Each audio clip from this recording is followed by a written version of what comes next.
नमस्कार। चाणक्य प्रतियोगिता एकेडमी के ऑनलाइन चैनल में आपका बहुत बहुत स्वागत है। मैं मनोज सर करंट अफेयर के साथ लेकर आया हूं आपके।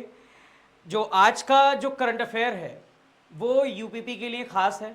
ठीक है, वैसे तो जितना भी करंट अफेयर कराया है वो सब यूपीपी के लिए ही है, लेकिन हाल ही में यूपीपी का पेपर है तो मैंने सोचा कि क्यों ना यूपीपी के लिए भी कुछ क्वेश्चंस ऐसे हैं जो महत्वपूर्ण हैं वो भी आपको दे दिए जाएं। तो चलिए टाइम वेस्ट न करते हुए शुरू करते हैं हमारी आज की वीडियो को शुरू करने से पहले बस वीडियो को लाइक करें, शेयर करें और चैनल को सब्सक्राइब करें और कमेंट करके जरूर बताएं कैसी लगी वीडियो। चलिए शुरू करते हैं हमारी आज की वीडियो। आज का जो हमारा पहला क्वेश्चन है वो है कि किसे भारतीय कृषि अनुसंधान संस्थान यानी कि IARI का नया निदेशक बनाया गया है। किसे IARI यानी कि भारतीय कृषि अनुसंधान संस्थान, मैं कलर चेंज कर देता हूं, ठीक, हाँ, का क्या बना दिया गया है, निदेशक बनाया गया है। तो भाई ये बनाया गया है TR शर्मा को। किसे बनाया गया है, TR शर्मा को। ठीक है, इसके बारे में थोड़ी बात करते हैं। भारतीय कृषि अनुसंधान संस्थान ने TR शर्मा को अपना नया निदेशक नियुक्त किया है। TR शर्मा वर्तमान में वैसे भारतीय कृषि अनुसंधान परिषद में उप महानिदेशक हैं। ठीक है, यह बात चल रही है संस्थान की। भारतीय कृषि अनुसंधान संस्थान पोर्ट ब्लेयर में है और भारतीय कृषि अनुसंधान परिषद दिल्ली में है। तो भारतीय कृषि अनुसंधान संस्थान का नया निदेशक किसे बनाया गया, TR शर्मा को। और TR शर्मा पहले क्या थे, भारतीय कृषि अनुसंधान परिषद के उप महानिदेशक थे। ठीक है, चलिए भारतीय कृषि अनुसंधान संस्थान की बात करते हैं तो भैया इसकी स्थापना हुई थी 1905 में और ये कहाँ है, इसका मुख्यालय नई दिल्ली में है, लेकिन ये है कहाँ, पोर्ट ब्लेयर के अंदर। ठीक है, आगे बात करें, इसका रिसर्च सेंटर पोर्ट ब्लेयर में है, ये ध्यान रखेंगे। किसने 10वीं बार 2024 में, किसने 10वीं बार 2024 में लियोन मास्टर शतरंज टूर्नामेंट जीता है। भैया जहां शतरंज की बात आएगी वहां एक ही नाम आएगा, कहां गए, विश्वनाथ आनंद। ठीक है, इन्होंने 10वीं बार लियोन मास्टर जो आपका शतरंज टूर्नामेंट है वो जीता है। ठीक है, आगे बढ़ते हैं, इसके बारे में थोड़ा चर्चा कर लेते हैं। पूर्व विश्व शतरंज चैंपियन भारत के विश्वनाथ आनंद ने 10वीं बार लियोन मास्टर शतरंज प्रतियोगिता जीती है। इन्होंने स्पेन के लियोन शतरंज में, कहाँ हुआ था, स्पेन में लियोन शतरंज में खेले गए फाइनल में स्पेन के जेमे सेंटोस लतासा को हराया है 3-1 से। किसे हराया है, जेमे सेंटोस लतासा को हराया है। ठीक है, 5 बार के विश्व चैंपियन विश्वनाथ आनंद 5 बार विश्व चैंपियन रह चुके हैं और 10 बार जीत चुके हैं क्या, लियोन मास्टर शतरंज। 5 बार के विश्व चैंपियन रह चुके हैं 1996, 1999, 2000, 2001, 2005, 2006, 2010, 2011, 2016 और 2024 में इन्होंने 10 बार इन्होंने क्या जीता है, लियोन मास्टर शतरंज चैंपियनशिप जीती है। क्लियर, अगले क्वेश्चन की तरफ बात करें। अगला क्वेश्चन है हमारा, भारत की कौन सी कंपनी महाराष्ट्र के अमरावती में दक्षिण एशिया का सबसे बड़ा उड़ान प्रशिक्षण संस्थान स्थापित करेगी। देखिए जितनी भी एयरलाइंस हैं वो अपने कर्मचारियों का पहले प्रशिक्षण कराती हैं। जितने भी आप एयर होस्टेस देखते हो या जितने भी आप लोग जो पायलट वगैरह होते हैं, इनके क्या करते हैं, इनका पहले प्रशिक्षण होता है, ट्रेनिंग होती है। तो कौन सी ऐसी कंपनी है जो महाराष्ट्र के अमरावती में दक्षिण एशिया का सबसे बड़ा उड़ान प्रशिक्षण संस्थान स्थापित करने वाली है, तो भैया इस कंपनी का नाम है एयर इंडिया। एयर इंडिया, ठीक है, जिसका मुख्यालय भी कहाँ है, मुंबई महाराष्ट्र में। इसके बारे में बात करते हैं। एयर इंडिया महाराष्ट्र के अमरावती जिले में 200 करोड़ रुपए के निवेश से एशिया का, दक्षिण एशिया का सबसे बड़ा उड़ान प्रशिक्षण संस्थान स्थापित करने जा रही है। इसका लक्ष्य है हर साल 180 वाणिज्यिक पायलटों को प्रशिक्षित करना। 180 कमर्शियल पायलट, ठीक है, एक तो सरकारी फ्लाइट्स होती हैं, एक कमर्शियल प्राइवेट कंपनियों की फ्लाइट्स होती हैं। तो प्राइवेट कंपनियों की फ्लाइट्स के जो पायलट्स हैं उनको प्रशिक्षित करना, ट्रेनिंग देना इसका लक्ष्य है। साल में कम से कम 180 पायलट। ठीक है। एयर इंडिया इस तरह का प्रशिक्षण स्कूल स्थापित करने वाली ये पहली एयरलाइन भी बन गई है। एयर इंडिया ने महाराष्ट्र के एयरपोर्ट डेवलपमेंट कंपनी के साथ साझेदारी की है। किसके साथ साझेदारी की है? महाराष्ट्र एयरपोर्ट डेवलपमेंट कंपनी के साथ साझेदारी की है। एयर इंडिया के मुताबिक इसमें प्रशिक्षण के लिए 21 एकल इंजन वाले विमान और 3 दोहरे इंजन वाले विमान होंगे। मतलब किस प्रकार के इंजन वाले विमानों में लोगों को प्रशिक्षित किया जाएगा? जिनमें एकल इंजन और दोहरे इंजन होंगे। एकल इंजन मतलब सिंगल इंजन वाले 31 विमान होंगे और दोहरे इंजन वाले 3 विमान होंगे। ठीक है, ऐसे पायलटों को क्या किया जाएगा? प्रशिक्षित किया जाएगा। एयर इंडिया की बात करते हैं भैया, तो एयर इंडिया की बात करें तो इसकी स्थापना 15 अक्टूबर 1932 को हुई थी और इसका मुख्यालय गुरुग्राम हरियाणा में है। इसके एमडी हैं कैंपबेल विल्सन, ध्यान रखना इनका, कैंपबेल विल्सन, और अध्यक्ष हैं एन चंद्रशेखरन। अध्यक्ष हैं एन चंद्रशेखरन। आगे बात करें अगले क्वेश्चन की तरफ, तो अगला क्वेश्चन है जुलाई 2024 में किस देश ने TNT से 2.01 गुना अधिक घातक विस्फोट जिसका नाम होगा सेबेक्स 2 विकसित किया है? सबसे ज्यादा खतरनाक जो विस्फोट है वो कौन सा है? TNT। उससे भी 2.01 गुना यानी कि दुगने से भी ज्यादा गुना घातक विस्फोट बनाया गया है। सेबेक्स 2 विकसित किया गया है किस देश के द्वारा? किस देश के द्वारा? तो भाई भारत के अलावा और कौन कर सकता है? भारत के अलावा और कौन कर सकता है? ठीक है, तो भारत ने दुनिया के सबसे ज्यादा विस्फोटक पदार्थ TNT से भी दुगने से भी ज्यादा भारी विस्फोटक पदार्थ को जिसका नाम होगा सेबेक्स 2 को विकसित किया है। थोड़ी सी बात करते हैं इस बारे में। भारत ने शक्तिशाली नए विस्फोटक सेबेक्स 2 के विकास के साथ सैन्य प्रौद्योगिकियों में एक महत्वपूर्ण मुकाम हासिल किया है। भाई सीधी सी बात है, सेना की प्रौद्योगिकी में एक महत्वपूर्ण मुकाम है। अब हमारे पास दुनिया का सबसे ज्यादा खतरनाक विस्फोटक पदार्थ हमारे पास होगा। ठीक है, भारतीय नौसेना द्वारा प्रमाणित सेबेक्स 2 को मानक ट्राई, इसका पूरा नाम क्या है जो TNT था? ट्रीना इट्रोटोइलिन, ठीक है, टोलुइन, TNT से दुगना घातक बताया जा रहा है, जो कि वैश्विक स्तर पर सबसे ज्यादा खतरनाक, सबसे ज्यादा शक्तिशाली गैर परमाणु विस्फोटक है। वैसे तो आपको पता है दुनिया का सबसे खतरनाक हथियार परमाणु बम है। अगर हम गैर परमाणु बम की बात करें, गैर परमाणु विस्फोटक की बात करें, तो TNT सबसे ज्यादा खतरनाक था, लेकिन अब सेबेक्स 2 दुनिया का सबसे ज्यादा शक्तिशाली विस्फोटक पदार्थ बन गया है। इससे क्या होगा? इससे दूसरे देश, जैसे हम राइफल खरीद रहे हैं दूसरे देशों से, है ना, ऐसे ही अब जैसे हम अपाचे खरीद रहे हैं अमेरिका से, ऐसी अब हम क्या करेंगे? अब हम दूसरे देशों को बेचेंगे ये चीज। चलिए, मेक इन इंडिया कार्यक्रम के तहत यह एक सहायक कंपनी है नागपुर की, इकोनॉमिकल एक्सप्लोसिव्स लिमिटेड के द्वारा विकसित किया गया है। ठीक है, चलिए आगे बात करें, अगले क्वेश्चन की तरफ बात करते हैं। तो आर्टिफिशियल इंटेलिजेंस AI विकास को बढ़ावा देने के लिए ग्लोबल इंडिया AI शिखर सम्मेलन 2024 का आयोजित किया गया।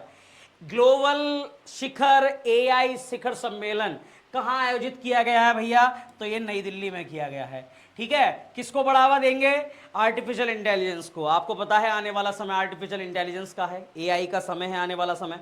तो वो समय में अगर हम अपने AI को बढ़ावा दें, विकास करें, तो एक टाइम ऐसा होगा जब भारत आर्टिफिशियल इंटेलिजेंस का हब होगा। तो उसी AI को बढ़ावा देने के लिए ग्लोबल इंडिया AI शिखर सम्मेलन का 2024 का जो आयोजन है वो कहाँ हुआ है? नई दिल्ली में हुआ है भाई। कहाँ हुआ है? नई दिल्ली में। इसके बारे में थोड़ा बात करते हैं। भारत के इलेक्ट्रॉनिक्स और सूचना प्रौद्योगिकी मंत्रालय ने नई दिल्ली में global India AI report summit 2024 का आयोजन किया है। इसका उद्देश्य क्या है भाई? इसका उद्देश्य है अंतर्राष्ट्रीय AI एक्सपर्ट के बीच सहयोग को बढ़ावा देना, ठीक है, और ज्ञान का आदान प्रदान करना। क्लियर? चलिए आगे बात करें, अगले क्वेश्चन की तरफ बात करते हैं भाई। अगला है ब्रांड फाइनेंस द्वारा जारी, संस्था का नाम क्या है? Brand finance. ब्रांड फाइनेंस द्वारा जारी इंडिया 100 2024 नामक रिपोर्ट में नवीनतम रैंकिंग के अनुसार भारत का सबसे वैल्यूएबल ब्रांड कौन सा है? देखिए, एक संस्था है, उस संस्था का नाम है ब्रांड फाइनेंस। ये संस्था हर साल भारत की भारत की जारी करती है एक रिपोर्ट जिसमें 100 सबसे ज़्यादा वैल्यूएबल कंपनी, मूल्यवान कंपनियों की लिस्ट जारी करती है। उसमें भारत की 100 सबसे ज़्यादा मूल्यवान कंपनियों की लिस्ट में सबसे ऊपर कंपनी का नाम है टाटा। कौन सी है? टाटा कंपनी। देख रहे होंगे आप, ये रतन टाटा है, काफ़ी बुजुर्ग हो चुके हैं। ठीक है, देखिए valuation consultancy firm and brand finance ने इंडिया की 100 2024 नामक रिपोर्ट में सबसे ज्यादा मूल्यवान कंपनी ब्रांडों में रैंकिंग दी है। किसे? टाटा को। टाटा समूह की अगर टोटल नेटवर्थ की बात करें तो 28.6 बिलियन डॉलर का ब्रांड मूल्य है इसका। टाटा कंपनी नंबर 1 पे है, दूसरी है इन्फोसिस और तीसरी है एचडीएफसी ग्रुप। ठीक है, इसमें रिलायंस या जियो नहीं आती। चलिए आगे बात करें। वर्ष 2024 में किस राज्य ने किसानों को आर्थिक सहायता देने के लिए मुख्यमंत्री किसान सम्मान निधि योजना की शुरुआत की है? मुख्यमंत्री किसान सम्मान निधि योजना सेंट्रल गवर्नमेंट की एक स्कीम थी। ठीक है, सेंट्रल गवर्नमेंट की एक स्कीम है।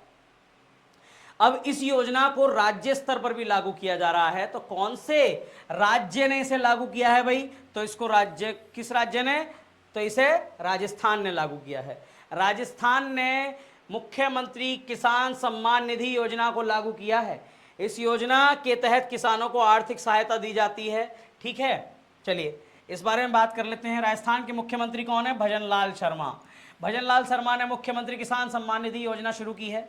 मुख्यमंत्री ने राज्य के लगभग 65 लाख किसानों के खाते में पैसे पहुंचाने के लिए टोटल कितने 650 करोड़ रुपए जारी किए हैं। 650 करोड़ रुपए जारी किए हैं। मुख्यमंत्री किसान सम्मान निधि योजना के पात्र किसानों के तहत 2000 रुपए मिलेंगे। ठीक है, हर साल कितने रुपए मिलेंगे? 2000 रुपए। भाई थोड़ी ही सही आर्थिक सहायता तो मिल रही है ना। चलिए, उन्हें 3 किस्तों में, पहले 1000 मिलेंगे, फिर 500 मिलेंगे, फिर 500 मिलेंगे, ऐसे 3 किस्तों में 2000 रुपए वार्षिक मिलेंगे। चलिए अगले क्वेश्चन की तरफ बात करें। थोड़े से राजस्थान के बारे में बात करते हैं। राजस्थान की बात करें तो इसकी स्थापना 30 मार्च 1949 को हुई थी। इसकी राजधानी जयपुर है। मुख्यमंत्री हैं भजनलाल शर्मा और राज्यपाल हैं कालराज मिश्र। कौन है? कालराज मिश्र। चलिए अगले क्वेश्चन की तरफ बात करते हैं। तो भैया जुलाई 2024 में महिला वेस्ट क्रिकेट के इतिहास में सबसे तेज दोहरा शतक बनाने वाली पहली भारतीय महिला खिलाड़ी कौन बनी है? सबसे तेज दोहरा शतक बनाने वाली पहली भारतीय महिला खिलाड़ी कौन बनी है? इनका नाम है शेफाली वर्मा। क्या नाम है भाई? देख पा रहे हो, ये है शेफाली वर्मा, जिन्होंने सबसे तेज दोहरा शतक लगाया है। शेफाली वर्मा ने टेस्ट का सबसे तेज दोहरा शतक लगाया है। इन्होंने दोहरे शतक को 194 गेंद में पूरा किया, यानी कि 200 रनों को 194 गेंदों में पूरा कर लिया। और ऑस्ट्रेलिया की एनाबेल सदरलैंड का रिकॉर्ड तोड़ा है, जिन्होंने इसी साल दक्षिण अफ्रीका के खिलाफ 248 गेंदों पर दोहरा शतक लगाया था। उन्होंने 248 गेंदों पर 200 रन बनाए, इन्होंने 194 गेंदों पर 200 रन बनाए हैं। ठीक है, उनका रिकॉर्ड तोड़ दिया है। मिताली राज के बाद शेफाली वर्मा टेस्ट क्रिकेट में दोहरा शतक लगाने वाली ये भारत की दूसरी बल्लेबाज बनी है। सबसे पहली कौन थी? मिताली राज पहली थी जिन्होंने दोहरा शतक लगाया था। अब ये दूसरी कौन है? इनका नाम है शेफाली वर्मा। मिताली राज ने 2002 में टॉन्स्ट में इंग्लैंड के खिलाफ दूसरे टेस्ट में 407 गेंदों पर 214 रन बनाए थे। ठीक है, तो भारत की ये दूसरी हैं। चलिए, लेकिन मिताली राज के मामले में उनसे आगे हैं, क्योंकि इन्होंने क्या कहते हैं 407 गेंदों पर और उन्होंने मात्र 194 गेंदों पर ये कारनामा किया है। ठीक है, आगे बात करें। अगले क्वेश्चन की तरफ बात करते हैं। जुलाई 2024 में किस राज्य के मुख्यमंत्री ने सामाजिक आर्थिक स्थिरता को बढ़ावा देने के लिए एनटीआर भरोसा पेंशन योजना को शुरू किया है? किस राज्य सरकार ने एनटीआर भरोसा पेंशन योजना को शुरू किया है? तो भाई ये शुरू किया है आंध्र प्रदेश ने। आंध्र प्रदेश ने शुरू की है एनटीआर भरोसा पेंशन योजना। है क्या ये? आंध्र प्रदेश के मुख्यमंत्री कौन है वैसे? चंद्रबाबू नायडू। अभी बताया हाल ही में एग्जाम वहाँ चुनाव हुए हैं जिसमें चंद्रबाबू नायडू फिर से चुनकर आए हैं। ठीक है, चंद्रबाबू नायडू ने 65.31 लाख लाभार्थियों के लिए एनटीआर भरोसा पेंशन योजना के तहत 4,408 करोड़ रुपए का वितरण शुरू कर दिया है। कितने रुपए बांटे जाएंगे? 4,408 करोड़ रुपए बांटे जाएंगे। इस योजना के तहत वृद्धा पेंशन को 3,000 रुपए से बढ़ाकर 4,000 रुपए कर दिया है। एनटीआर भरोसा पेंशन योजना में से पहले 3,000 रुपए मिलते थे वृद्धा पेंशन योजना के तहत, अब कितने मिलेंगे? 4,000 रुपए। ठीक है, तथा शारीरिक रूप से विकलांग लोगों के लिए भी पेंशन को संशोधित कर दिया है, जिसमें 6,000 रुपए माह कर दिया गया है। ठीक है, 6,000 रुपए कर दी गई है, पहले ये 5,000 रुपए थी, अब विकलांगों के लिए भी 6,000 रुपए कर दी गई है। इसका उद्देश्य एक ही है भाई कि सामाजिक आर्थिक स्थिरता को बढ़ावा देना, सामाजिक आर्थिक स्थिरता को बढ़ावा देना। आंध्र प्रदेश की बात करते हैं तो आंध्र प्रदेश की स्थापना 1 नवंबर 1956 को हुई थी। इसकी राजधानी अमरावती है, ध्यान रखना, अब हैदराबाद नहीं रही। इसके अध्यक्ष कौन, इसके मुख्यमंत्री कौन हैं? एन चंद्रबाबू नायडू, और राज्यपाल हैं एस अब्दुल नज़ीर। क्लियर? आगे बात करें अगले क्वेश्चन की तरफ। तो आज का 10वां क्वेश्चन है हमारा। 10वां क्वेश्चन है कि जुलाई 2024 में किस देश की नौसेना ने, जुलाई 2024 में किस देश की नौसेना ने भारत के garden reach ship builders and engineers limited के साथ 800 टन के महासागरीय टग के लिए समझौते पर हस्ताक्षर किए हैं। पहले समझो इस चीज को। जुलाई 2024 में किस देश की नौसेना ने भारत के साथ समझौता किया है? Garden reach ship builders and engineers limited के साथ मिलकर, ठीक है, साथ मिलकर भारत के साथ समझौता किया है। इसको हम CRSE भी बोल सकते हैं, garden ship builders and engineers limited को।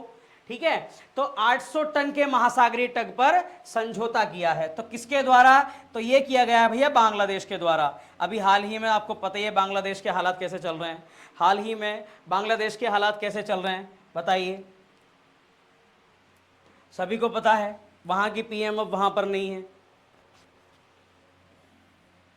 चलिए, बांग्लादेश नौसेना ने भारत के garden reach ship builders and engineers यानी कि GRSE के साथ 800 टन के ओशन गोइंग टग के लिए अनुबंध पर हस्ताक्षर किया है। यह है क्या? यह एक बड़ा अनुबंध है जो रक्षा उपकरणों की खरीद के लिए भारत द्वारा बांग्लादेश को 500 मिलियन का ऋण देगा। ठीक है, 500 मिलियन का ऋण देगा, डॉलर का, वो भी डॉलर का।